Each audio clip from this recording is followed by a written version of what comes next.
Assalamualaikum warahmatullahi wabarakatuh.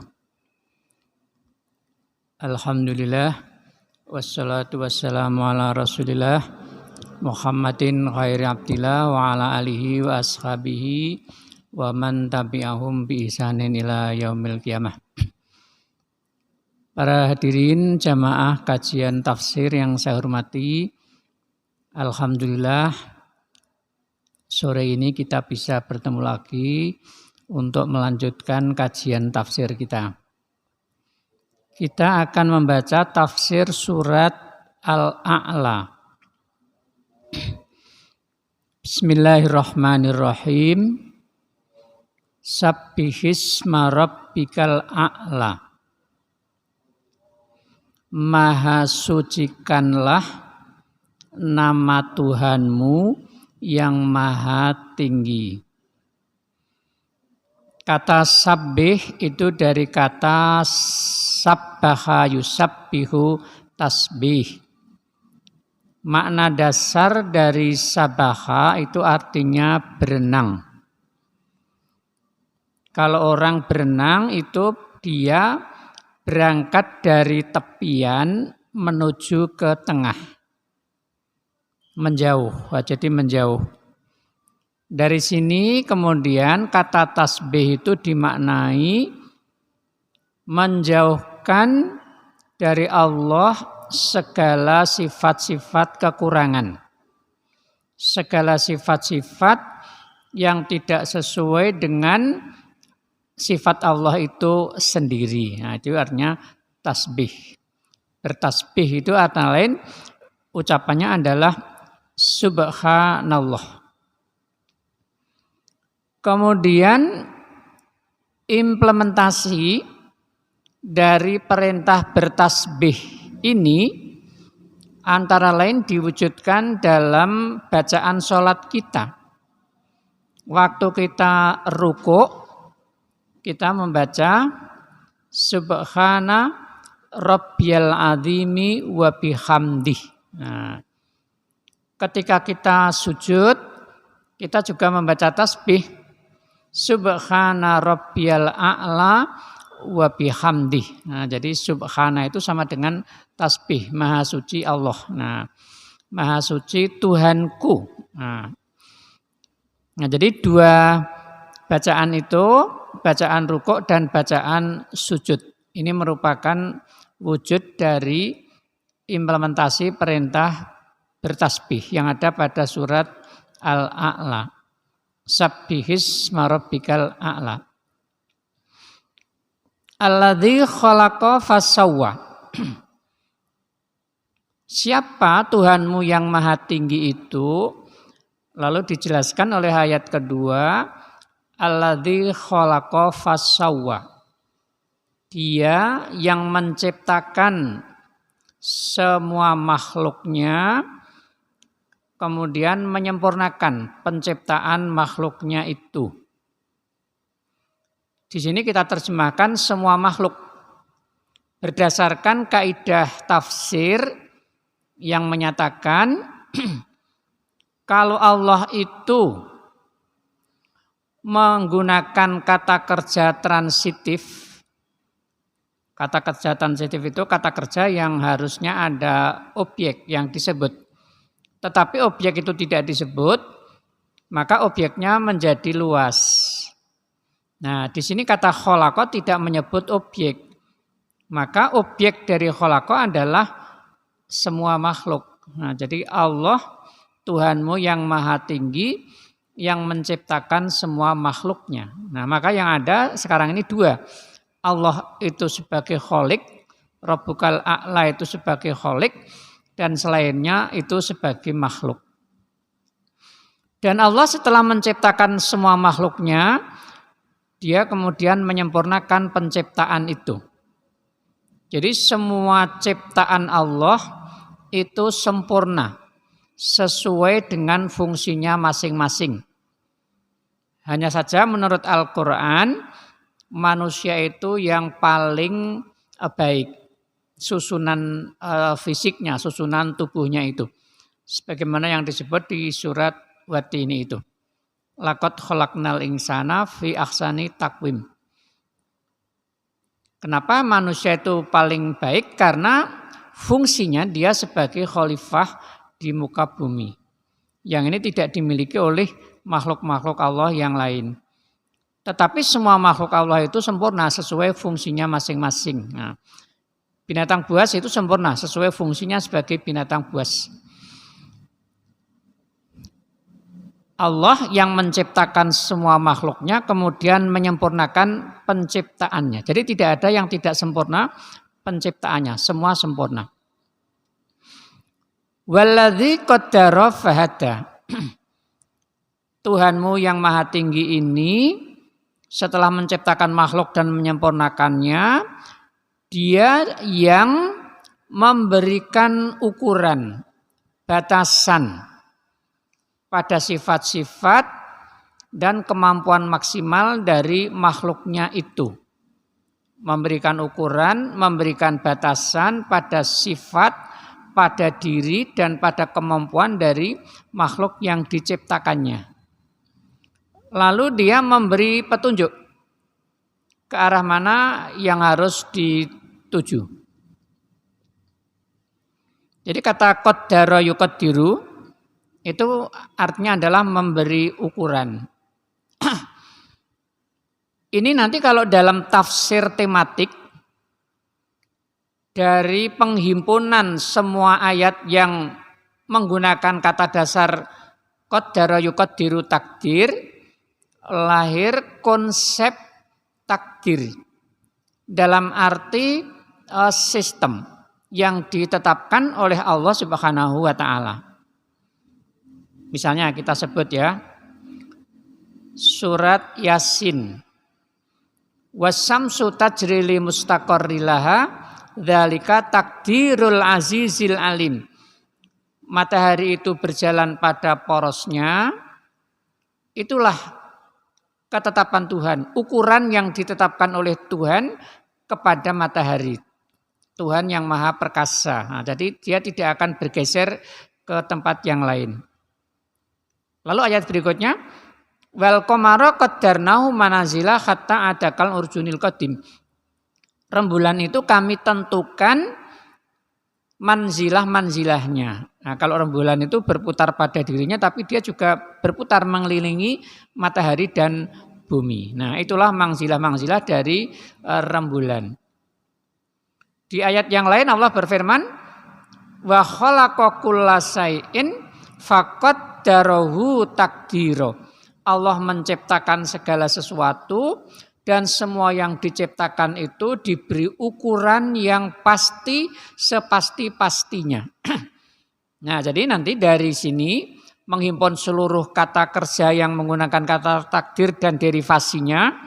Qaddara yuqaddiru takdir itu lahir konsep takdir dalam arti sistem. Atau dalam bahasa yang lain, sunnatullah. Hukum-hukum Allah yang berjalan di alam semesta. Atau kalau yang menurut orang sekuler itu namanya natural science, hukum alam. Nah, hukum alam. Kalau menurut Al-Quran istilahnya dua, takdir dan sunnatullah. Takdir ini juga dasarnya adalah hukum sebab akibat. Jadi segala sesuatu yang ada di alam semesta itu terjadi berdasarkan hukum sebab dan akibat. Sebab menimbulkan akibat, akibat menimbulkan sebab baru menimbulkan akibat baru. Terus terjadi perputaran berlangsungnya hukum sebab akibat itu tadi. Nah, jadi Allah yang memberi ukuran, batasan pada diri, pada sifat, dan pada kemampuan maksimal dari makhluknya itu. Misalnya manusia itu tidak bisa terbang. Tetapi dia dengan menggunakan akalnya, dia bisa membuat pesawat untuk terbang. Nah, tapi kemampuan akalnya ini juga ada batasan-batasannya, tidak bisa melampaui batasan-batasan itu. Nah, jadi kata qaddara dimaknai semacam itu. Nah, takdir. Maka kalau takdir itu dimaknai begini, tidak bersifat fatalistik, tapi dia bersifat dinamis. Fahada. Kemudian Allah memberi arah, petunjuk jalan ke arah mana itu yang harus dituju. Dalam bahasan para ulama, petunjuk Allah itu ada 4 yang diberikan kepada manusia. Pertama adalah insting, kedua itu panca indera, ketiga itu petunjuk akal, dan keempat petunjuk agama. Kalau kepada selain manusia, agama tidak ada. Nah, jadi mungkin yang ada hanya 2 atau 3, insting dan panca indera. Nah, akal mungkin ada pada sebagian binatang. Nah, inilah petunjuk-petunjuk yang telah diberikan kepada makhluknya. Untuk manusia lengkap semuanya diberikan. Insting, panca indera, kemudian akal, kemudian agama. Yang semuanya sudah tertulis di dalam kitab suci Al-Quran dan ada penjelasan-penjelasannya di dalam hadis Nabi Shallallahu Alaihi Wasallam. Baik. Walladzi qaddara fahada. Walladzi akhrajal mar'a. Allah ini juga yang mengeluarkan rerumputan. Kata mar'a ini kalau makna letterleknya sebenarnya artinya adalah tempat menggembalakan binatang. Lalu dari makna harfiah tempat menggembalakan binatang, maknanya berkembang menjadi rumput. Nah, karena di tempat di mana binatang-binatang itu digembalakan, di situ tumbuh rumputnya. Jadi Allah yang mengeluarkan rerumputan. Allah mengeluarkan rerumputan ini juga melalui aturan yang telah ditetapkan, melalui sistem. Jadi tidak tiba-tiba. Ini disebut di dalam Al-Quran di surat yang lain. Allah menurunkan hujan dari langit, sehingga dengan turunnya hujan itu maka biji-bijian kemudian tumbuh berkembang menjadi tanaman. Rerumputan kemudian tumbuh subur di mana-mana. Nah, jadi karena ada hujan, maka tanaman-tanaman kemudian menjadi tumbuh dan subur. Nah, jadi Allah mengeluarkan tanaman-tanaman, rerumputan itu melalui sistem yang telah ditetapkan. Nah, ini takdir lagi tadi. Nah, jadi qaddara tadi itu Allah menakdirkan. Faja'alahu ghusa'an akhwa. Kemudian Allah menjadikan rerumputan itu kering kehitam-hitaman. Artinya begini, kalau rerumputan yang ada di mana-mana itu kemudian tidak cukup airnya, kekurangan air atau musim kemarau, maka dia akan mati. Dengan mati dia akan kering. Nah, kering itu lalu kelihatan kehitam-hitaman. Nah, matinya rumput ini juga karena sistem, karena sebab, yaitu kekurangan air. Maka kalau kita membuat taman misalnya, supaya taman itu tumbuh-tumbuhan yang kita tanam hidup baik, airnya harus cukup. Kalau airnya enggak cukup, maka itu juga akan mati. Nah, jadi mati atau hidupnya rerumputan itu berdasarkan sebab. Sebabnya adalah tercukupi atau tidak kebutuhan air yang dibutuhkan oleh tanaman-tanaman itu. Nah, jadi sampai di sini, sampai ayat ini bicara tentang takdir yang ditetapkan oleh Allah Subhanahu wa taala. Takdir dalam artian sistem yang diciptakan oleh Allah Subhanahu wa taala. Dan sistem ini berjalan secara pasti dalam kehidupan kita dan dalam kehidupan di alam semesta ini tadi. Matahari akan selalu terbit dari timur dan tenggelam di barat. Terus seperti itu berjalan sepanjang masa. Sampai hari kiamat nanti ketika sistem itu sudah rusak, maka pergerakan itu akan berhenti. Faja'alahu ghusa'an akhwa. Kemudian rumput-rumputan itu kering kelihatan kehitam-hitaman. Ya, jadi sampai ayat ini Allah berbicara tentang sistem yang telah ditetapkan. Sampai ayat 5. Sanukri'uka fala tangsa. Kami Allah akan membacakan kepadamu Al-Quran itu sehingga kamu tidak lupa. Ini salah satu yang dibahas oleh para ulama adalah Allah menggunakan kata ganti kami. Artinya ada dua. Pertama itu lit ta'zim, mengagungkan Allah Subhanahu wa taala. Yang kedua itu artinya lil musyarakah.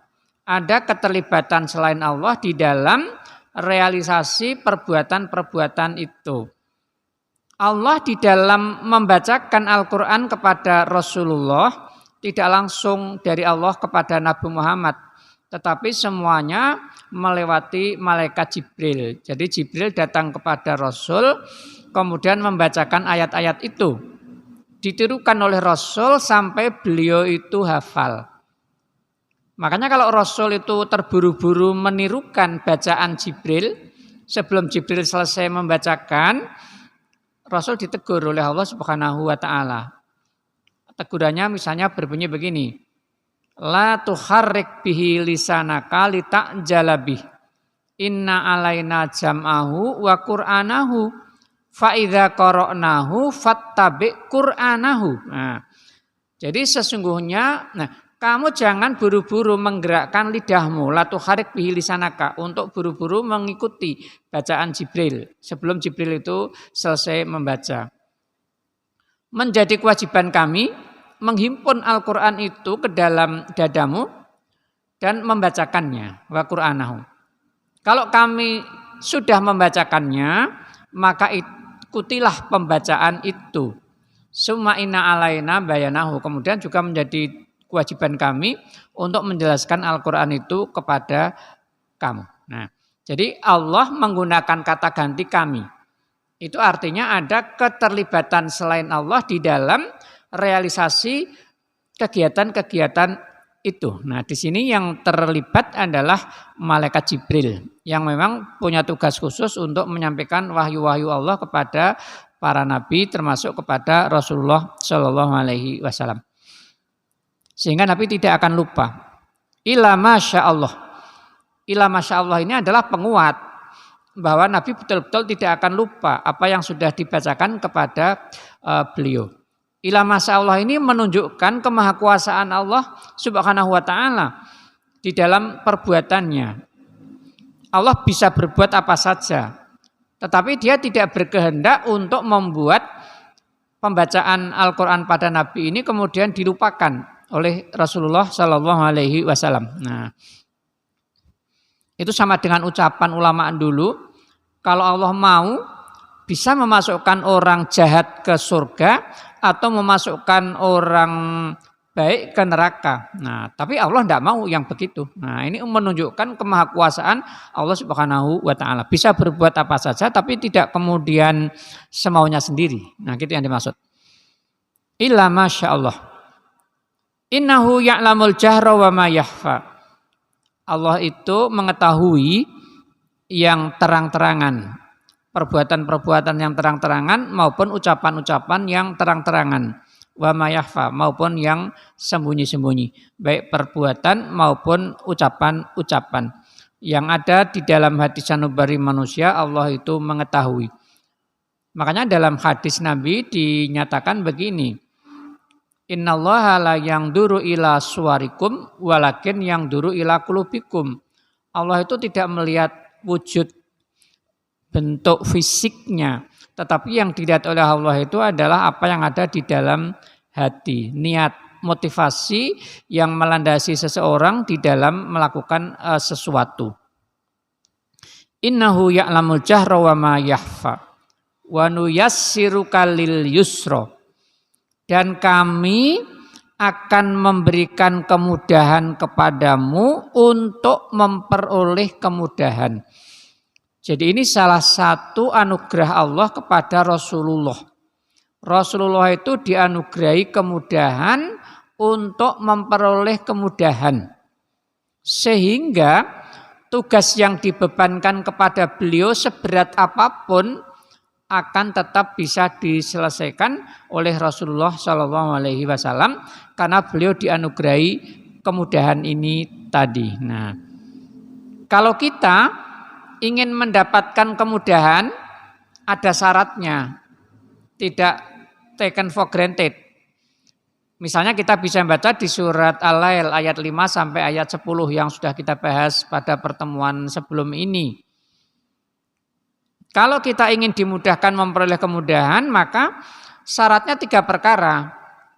Kita harus mau berbagi atau punya kepedulian sosial.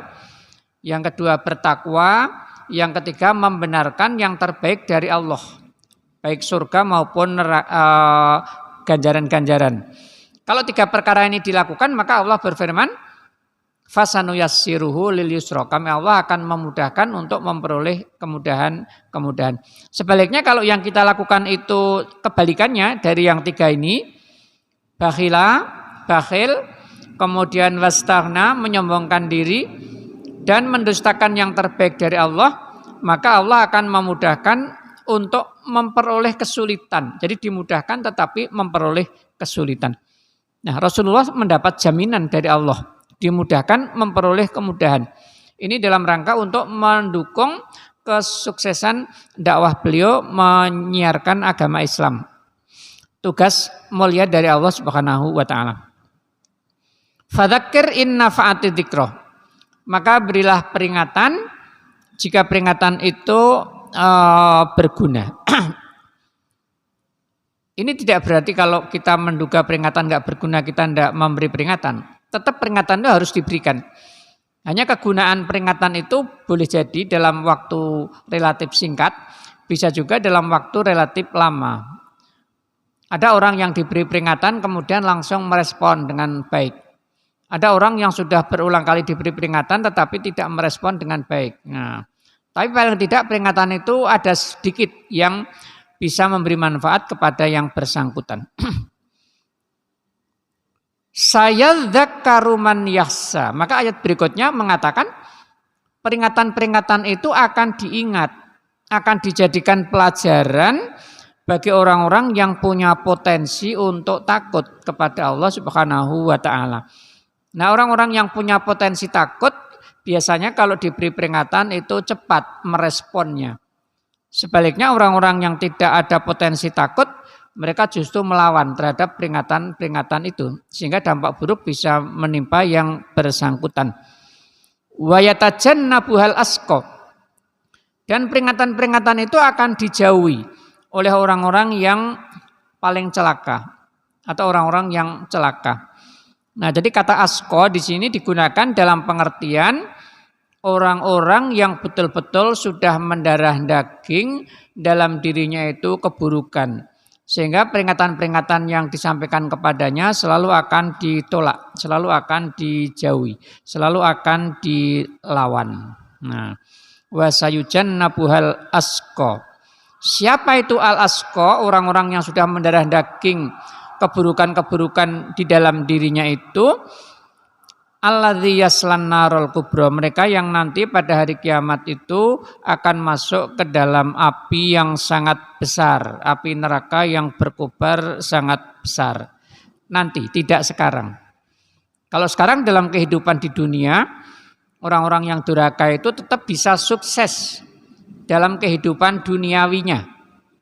Karena sunatullah yang berjalan di dunia ini berlaku sama untuk orang yang beriman maupun untuk orang yang durhaka.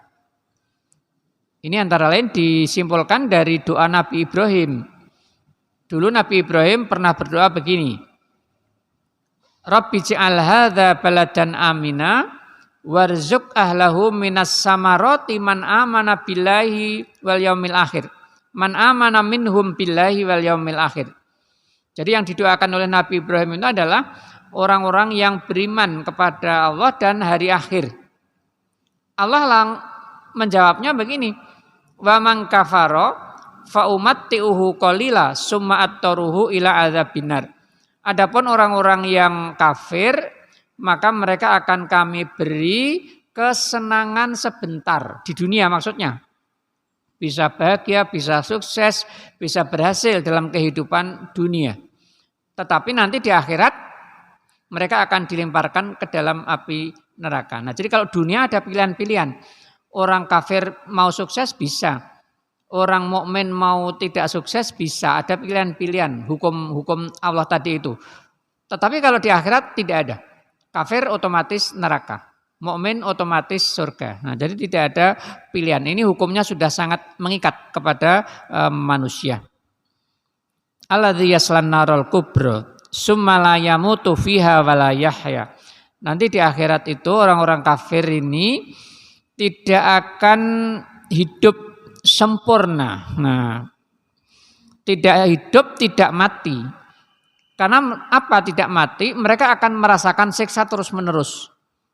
Nanti di dalam Al-Quran ada penjelasan, kalau kulit mereka yang terbakar itu rusak, maka akan diganti oleh kulit yang baru. Karena yang merasakan siksa itu adalah kulit manusia. Nah, mereka tidak hidup secara sempurna.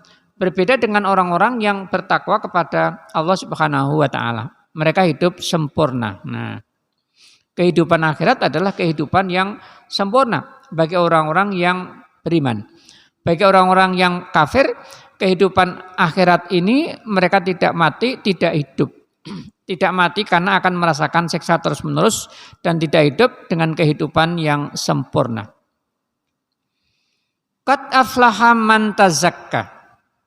Sungguh telah beruntung orang-orang yang menyucikan dirinya. Tazakka ini nanti dalam istilah teknis selalu menjadi tazkiyatun nafsi, penyucian jiwa.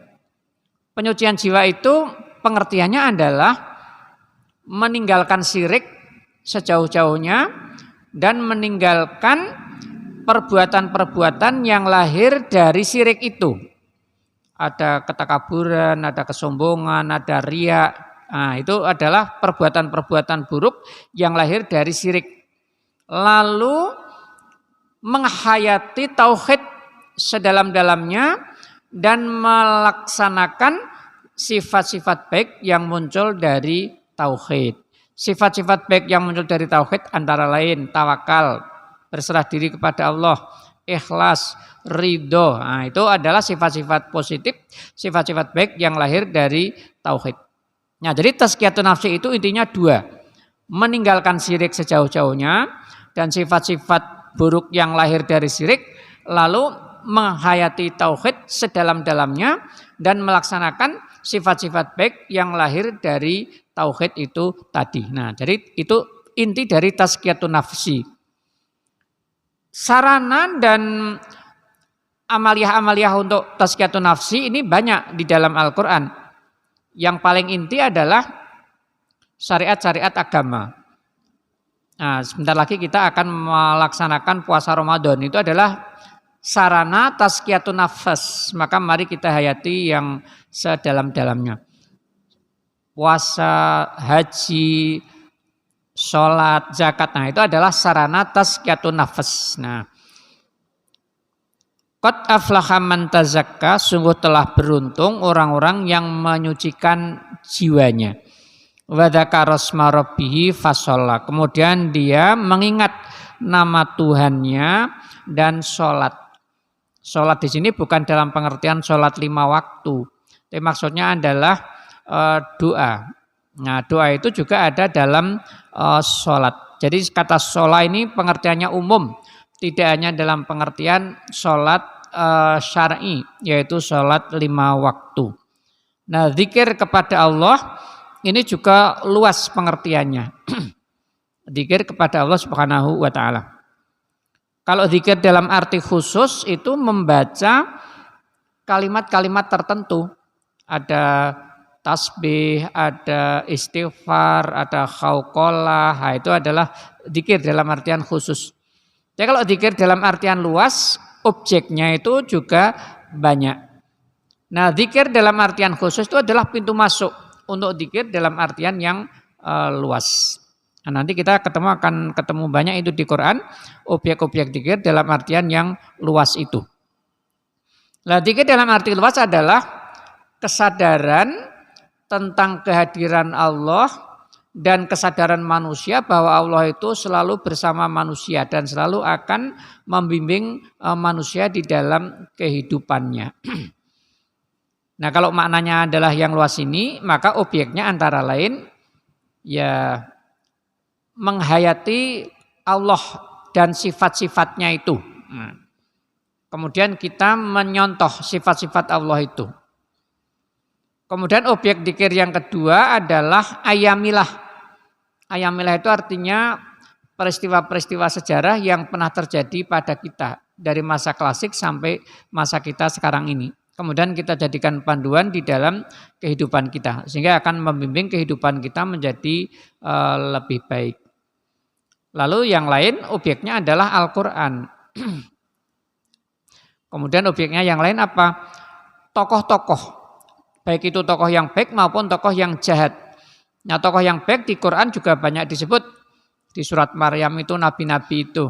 Tokoh yang jahat juga disebut, ada Abu Lahab, ada Abu Jahal dan lain sebagainya. Fir'aun, nah itu. Yang baik kita ikuti, yang buruk kita jauhi. Karakter-karakter dan sifat-sifat buruk yang mereka lakukan itu. Nah, kemudian yang dzikir yang lain adalah diri sendiri. Kita ini dari mana, sekarang ada di mana, kemudian kita ini mau kemana. Nah, ini kalau kita dzikir seperti itu, maka ini juga akan menjadi pengendali bagi diri kita supaya kita itu tidak melakukan kedurhakaan kepada Allah Subhanahu wa taala. Nah, ini dzikir dalam arti yang luas. Wa dzakarasma rabbih fasholla. Dzikir menyebut nama Allah dan sholat. Nah, sholat ini juga dalam artian luas, bukan hanya pengertiannya sholat 5 waktu itu saja. Bal tu'sirunal hayatad dunya. Ayat ini kemudian mengecam orang-orang yang hanya mementingkan kehidupan duniawi. Bahkan kamu mendahulukan kehidupan dunia, mengabaikan kehidupan akhirat. Padahal seharusnya dibalik. Manusia itu harus lebih memperhatikan kehidupan akhirat dengan menggunakan semua nikmat yang didapat dalam kehidupan di dunia. Nah, ini seperti yang disebut di Quran surat yang lain, wabtaghi fima atakallahu daral akhirah wala tansa nasibaka minad dunya wa ahsin. Tuntutlah oleh kamu kampung akhirat. Fima atakallah, dengan apa yang telah dianugerahkan oleh Allah kepada kamu. Nah, jadi yang diperintahkan dicari itu kampung akhirat. Yang penting itu kampung akhirat. Tapi sarana menuju akhirat itu adalah dunia. Maka semua yang kita dapat dalam kehidupan dunia itu harus diorientasikan untuk mencari kehidupan akhirat.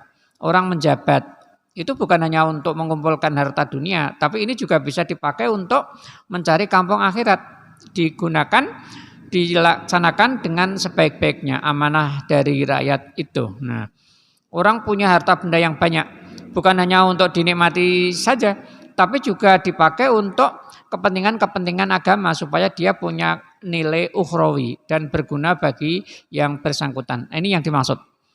Makanya ulama mengatakan ad-dunya mazra'atul akhirah. Dunia itu adalah sawah ladang untuk menuju ke akhirat. Tanpa dunia kita tidak bisa ke akhirat. Nah, jadi sangunya adalah apa yang ada di sini, tetapi harus diorientasikan untuk mencari kepentingan ukhrawi. Nah, maka orang-orang yang hanya mementingkan kepentingan duniawi dikecam oleh ayat ini. Bal tu'sirunal hayatad dunya. Baik orang kafir maupun orang Islam yang tidak mengikuti tuntunan agama. Bahkan kamu ini hanya mendahulukan kehidupan dunia. Wal akhiratu khairun wa abqa. Dan kehidupan akhirat itu lebih baik dan lebih kekal. Nah, ini banyak pernyataan di Quran yang mengatakan begitu. Nah, di Quran juga disebutkan wa innad daral akhirah lahiyal hayawan law kanu ya'lamun. Kehidupan akhirat itu adalah kehidupan yang sempurna kalau kamu mengetahui. Nah, tapi banyak orang yang tergiur dunia. Karena dunia memang sangat indah. Sebagai tanda kebesaran Allah Subhanahu wa taala. Ini ibarat orang wisata, dia tergiur dengan objek wisata. Kemudian dia lupa kembali. Nah, kita di dunia ini seperti orang yang sedang berwisata, tapi kita tidak boleh berhenti di sini. Kita tetap harus berjalan terus menuju ke akhirat itu. Nah, maka jangan hanya melihat yang di sini, harus melihat yang jauh di depan itu. Nah, inna hadza lafis suhufil ula. Sesungguhnya ini apa? Ini itu adalah apa yang sudah dijelaskan ini tadi.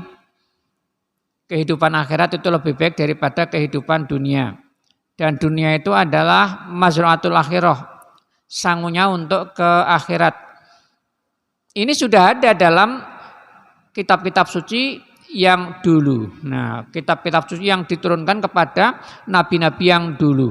Suhufi Ibrahim wa Musa, yaitu kitab suci Shahifah-Shahifah yang diturunkan kepada Nabi Ibrahim dan juga diturunkan kepada Nabi Musa. Jadi ini bukan hal baru yang hanya diturunkan kepada Nabi Muhammad. Sudah ada dan diturunkan kepada nabi-nabi sebelumnya. Ada umat-umat yang memperhatikan apa yang difirmankan oleh Allah, ada yang tidak. Pada umatnya Nabi Muhammad juga sama. Ada yang memperhatikan, ada yang tidak. Baik, ini para jamaah sekalian, inti dari surat Al-A'la. Ini saya kira perlu kita renungkan dan perlu kita implementasikan di dalam kehidupan kita, terutama tentang takdir tadi itu. Nah, jadi takdir. Kalau di Quran itu ada 3 istilah ya, qada, qadar, dan ikhtiar. Kalau Imam Ghazali mendefinisikan qada itu sistemnya, aturannya itu. Qadar itu implementasinya. Sehingga yang namanya takdir itu terikat oleh ruang dan waktu, kapan dan di mana dilaksanakan. Lalu ikhtiar itu memilih dari aneka ragam sistem yang diciptakan oleh Allah Subhanahu wa taala. Kalau kita milih lalu kita laksanakan, maka dia menjadi takdir. Nah, itu. Ini dulu pernah kita singgung waktu kita menyampaikan kajian tafsir surat Wat-Tini pada ayat yang terakhir. Alaihissallahu biahkamil hakimin. Nah, itu lahir konsep qada, qadar, dan ikhtiar itu tadi. Baik para jamaah, saya kira sampai di sini kajian kita. Kita dibatasi oleh waktu. Kita lanjut insya Allah setelah bulan Ramadan. Assalamualaikum warahmatullahi wabarakatuh.